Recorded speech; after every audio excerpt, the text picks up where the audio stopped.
킹공님들 안녕하세요. 진행을 맡은 대한신장학회 재난대응위원 상계말근내과 원장 오연호입니다. 대한신장학회 재난대응위원회에서 재난대응시기 가이드라인을 제작하고 있는데요. 그래서 지난 시간에 이어 오늘 재난 상황에서 혈액투석 환자의 식사에 대해 자세히 알아보려고 합니다. 자세한 내용을 재난대응위원회 소속 김성근 교수님과 장유미 교수님을 모시고 이야기 나눠보겠습니다. 안녕하세요. 안녕하세요. 네, 인제대학교 상계백병원 신장내과의 김성근입니다. 네, 안녕하세요. 울산대학교 식품영양학과 장유미입니다.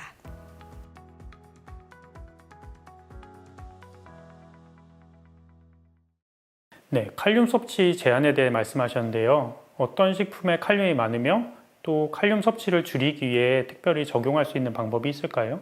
네, 지금 보시는 표가 칼륨이 많이 함유된 대표적인 식품들을 보여주고 있습니다. 칼륨은 거의 모든 식품에 널리 분포되어 있기 때문에 평소 식사량은 그대로 유지하면서 칼륨 함량이 높은 식품을 피하는 방법을 사용하시면 됩니다. 예를 들면 정제된 곡류는 정제되지 않은 것보다 칼륨 함량이 적기 때문에 잡곡류보다는 백미밥을 먹도록 하고, 칼륨 함량이 높은 땅콩, 아몬드와 같은 견과류는 섭취하지 않도록 합니다. 또한 칼륨은 수용성 물질로 물에 녹기 때문에 조리 과정을 통해서 칼륨 함량을 줄일 수 있습니다.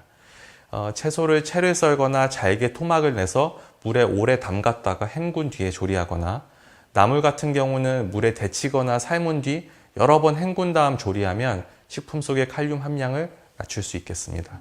나트륨 섭취는 어떻게 조절할 수 있을까요? 세계보건기구 WHO에 따르면 1일 나트륨 섭취 권장량은 2000mg, 즉 소금의 양으로는 5g 정도로 생각할 수가 있습니다. 그러나 우리나라 1인 평균 나트륨 섭취량은 권장량보다 약 2배나 높은 편입니다. 콩팥의 기능이 떨어진 사람은 나트륨과 체액량 조절이 안 되기 때문에 저염식을 해야 합니다. 요리할 때 소금의 양을 줄이고, 또 국은 염분이 많으므로 적게 먹거나 아예 먹지 않도록 해야 합니다. 또한 김치와 같은 식품에는 기본적으로 나트륨 함량이 높기 때문에 저염김치를 만들어서 먹는 것이 좋고, 김치 대신 식초로 맛을 돋운 초절이 조리법을 적극적으로 이용하면 좋을 것 같아서 이번 식단에도 포함시켰습니다. 그러나 저염 간장이나 저염 소금 제품은 나트륨 농도를 낮추기 위해 일부 제품에서 나트륨을 칼륨으로 대체한 경우가 있습니다. 따라서 이러한 제품들은 나트륨 수치는 낮지만 칼륨 수치는 더 높을 수가 있습니다. 말기 신부전 환자는 이러한 제품 사용에 주의할 필요가 있습니다.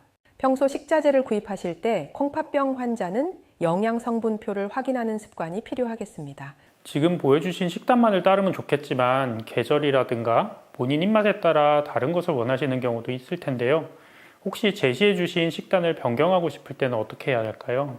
환자 개인의 식사 취향과 상황을 고려해서 식품 교환표라는 것을 활용해서 영양 균형 잡힌 식단을 일상생활에서 스스로 또 손쉽게 계획할 수 있습니다.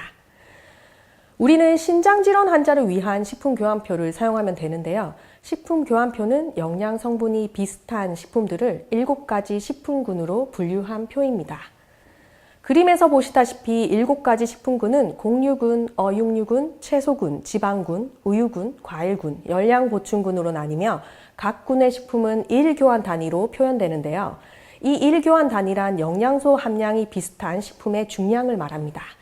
각 식품군별로 1교환 단위에 포함되어 있는 영양소와 칼로리는 표에서 보시는 바와 같습니다. 식품 종류에 관계없이 1교환 단위당 해당 주요 영양소를 거의 비슷하게 포함하고 있기 때문에 영양소 함량에 대한 별도의 계산 없이 같은 군 내에서 식품을 다양하게 교환하여 선택할 수 있는 장점이 있습니다. 예를 들면 밥 3분의 1공기, 식빵 한쪽은 곡류군 1교환 단위에 해당하며 단백질 2g, 열량 100kcal가 들어있습니다. 신장질환자를 위한 식품 교환표와 일반 식품 교환표의 차이는 무엇인가요? 네, 식품 교환표는 처음에 미국 영양사협회에서 당뇨 환자의 영양 교육을 위해서 개발되었는데요. 현재는 당뇨 환자뿐만 아니라 일반인들도 쉽게 또 많이 사용을 하고 있습니다. 이것을 바탕으로 1997년에 만성 콩팥병 환자를 위한 식품 교환표가 제정이 되었습니다.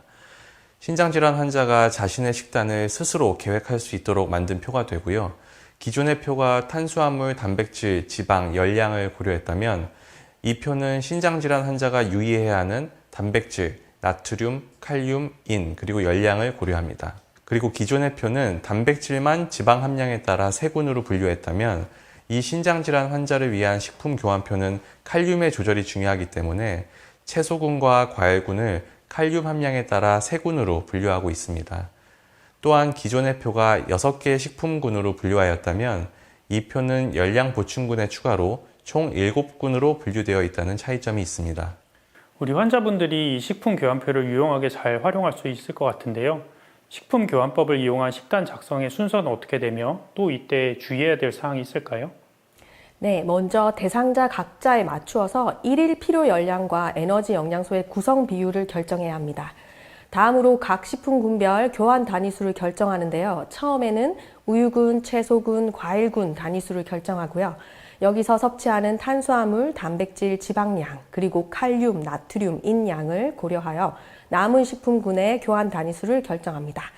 그 다음 결정된 식품군별 교환 단위수를 새끼 및 간식으로 배분한 다음 보여드린 식품 교환표의 예를 보면서 각 식품군에서 식품을 선택하며 식단을 완성하실 수 있습니다.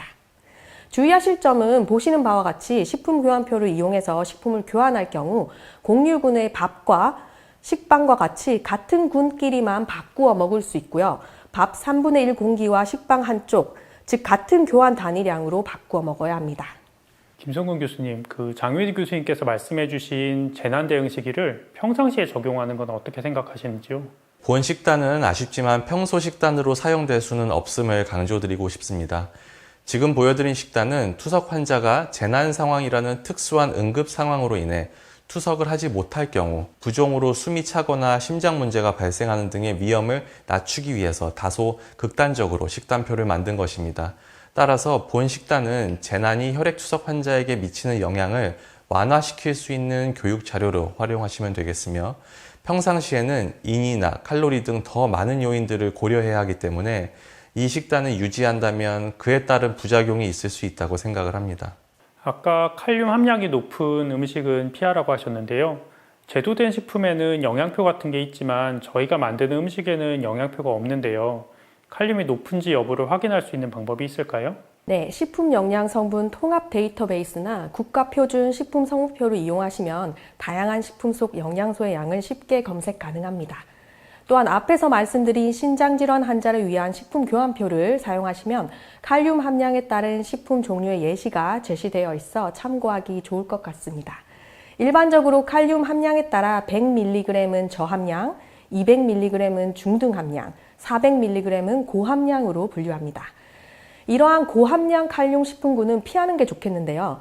대표적인 음식이 과일 중에는 바나나, 토마토, 키위가 있고 채소 중에는 시금치와 단호박이 있습니다. 하얗거나 노란색보다는 초록색이 진한 채소들이 보통 칼륨 함량이 더 높은 편이다 라고 생각하시면 킹콩님들께서 기억하기 조금 쉬우실 것 같습니다. 식사 관리는 인공신장질 환자들에게는 중요하지만 임상 현장에서는 항상 어려운 부분입니다. 코로나19나 지진과 같은 대규모 재난뿐 아니라 개별 인공신장질에서 발생할 수 있는 정전이나 화재와 같은 상황에서도 투석이 지연될 가능성이 있는데요. 이러한 상황에서는 신속한 환자 이송이 최우선이겠지만 투석 지연에 대비하여 평소 환자들의 식이교육을 강화하는 것이 필요합니다. 잘 계획된 식이교육은 재난 상황에서 환자들이 합병증 발생을 줄일 수 있고 식사 관리의 중요성을 인지하게 하여 더 나은 대비를 할 수 있겠습니다. 오늘 두 분 좋은 말씀 감사드리고요. 한국형 재난대응 시기계획 제안안은 아마 올해 중 정식으로 발간될 예정이라고 하니까요. 킹콩님들께서도 대한신장학회 홈페이지를 통해 받아보실 수 있을 것 같습니다. 오늘 내용이 유익했다면 구독, 좋아요. 알림 설정.